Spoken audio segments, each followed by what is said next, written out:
इस वक्त की सबसे बड़ी और ग्लोबल हेडलाइंस ऑब्वियसली आप टेलीविजन स्क्रीन पर, सोशल मीडिया पर और हर तरफ देख रहे हैं कि डोनाल्ड ट्रंप ने व्हाइट हाउस की रेस जीत ली है और अगेंस्ट ऑल ऑड्स जाके वो अमेरिका के 47वें सदर बनने जा रहे हैं। इसमें कोई शक नहीं है कि डोनाल्ड ट्रंप और उनके हामियों ने मिलकर अमेरिका की मजबूत तरीन एस्टैब्लिशमेंट को भी शिकस्त दी,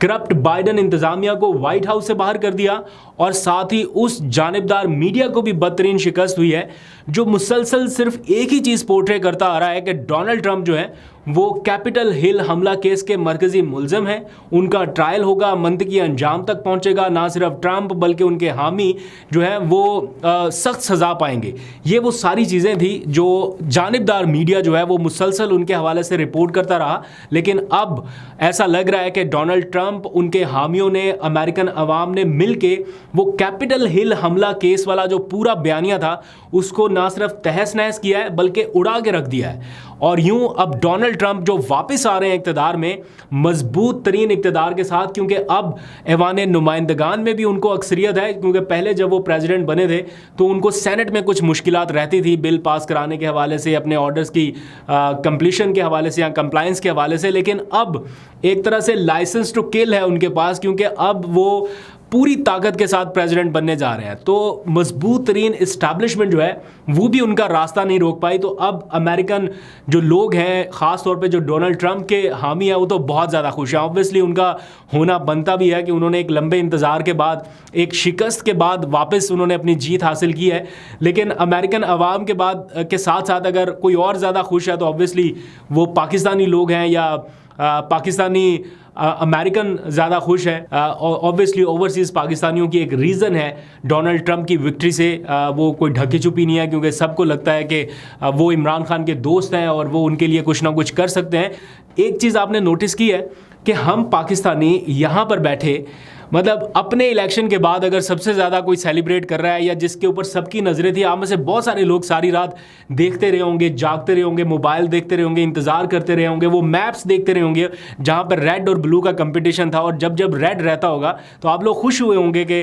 डोनाल्ड ट्रंप जो है वो विक्ट्री के साथ आगे बढ़ रहे हैं। तो जैसे एलन मस्क ने कैंपेन चलाई ना अकेले ने डोनाल्ड ट्रंप की, तो ऐसा लग रहा था कि यहाँ से पाकिस्तानी भी उसकी कैंपेन चला रहे हैं। बिल्कुल ऐसे ही था, क्योंकि वैसे एलन मस्क ने तो कमाल ही कर दिया ना, जितनी कैंपेन उस अकेले बंदे ने डोनाल्ड ट्रंप की चलाई है, मुझे नहीं लगता कि डोनाल्ड ट्रंप की पूरी टीम ने मिलकर चलाई होगी। मतलब वो अकेला बंदा भारी पड़ गया। जैसे यहाँ पे पीटीआई का सोशल मीडिया सेल जो है वो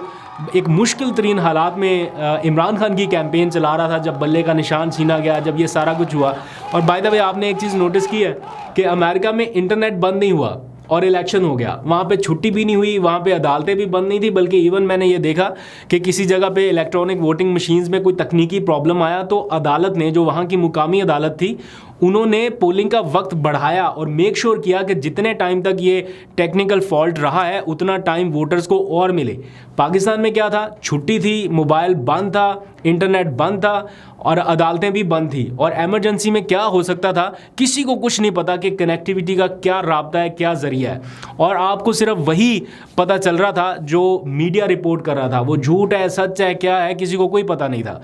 इन हालात में पाकिस्तान के इलेक्शंस हुए और जैसे डोनाल्ड ट्रंप वहाँ पे वाज़े अक्सरियत के साथ आगे हैं, इसी तरह इमरान खान ने भी वाज़े अक्सरियत हासिल की थी अगेंस्ट ऑल ऑड्स जाके, अगेंस्ट एवरीथिंग। जो भी पॉसिबल चीज़ हो सकती थी उनके खिलाफ, उनकी पार्टी के खिलाफ, वो सब इस्तेमाल हुआ। सिर्फ फ़र्क इतना है कि वहाँ पे डोनाल्ड ट्रंप पे कोई इद्दत केस नहीं था, कोई तोशाखाना वाला केस नहीं था, बाकी सारा कुछ ऑलमोस्ट वैसा ही था। उन्होंने असैसिनेशन अटैम्प्ट जो है वो सर्वाइव की, वो कन्विक्टेड भी करार दिए गए, अदालतों का सामना भी उन्होंने किया, बट स्टिल उनका सिस्टम ऐसा है कि कोई उनको नाअहल नहीं कर सका, कोई उनको इलेक्शन की रेस से बाहर नहीं कर सका। यहाँ पर तो इलेक्शन कमीशन ने जनाब रेफरेंस दायर कर दिया, मतलब वो फरीक जिसने इलेक्शंस कराने हैं उसी ने कहा कि इस कैंडिडेट को इलेक्शन की रेस के लिए नाअहल कर दिया जाए। उन्होंने फौजदारी मुकदमा कराया तो जाके हुमायूं दिलावर साहब ने फैसला सुनाया और उसके नतीजे में इमरान खान की नाअहली हुई और वो अभी तक जेल में है। तो ये सारी सिचुएशन है।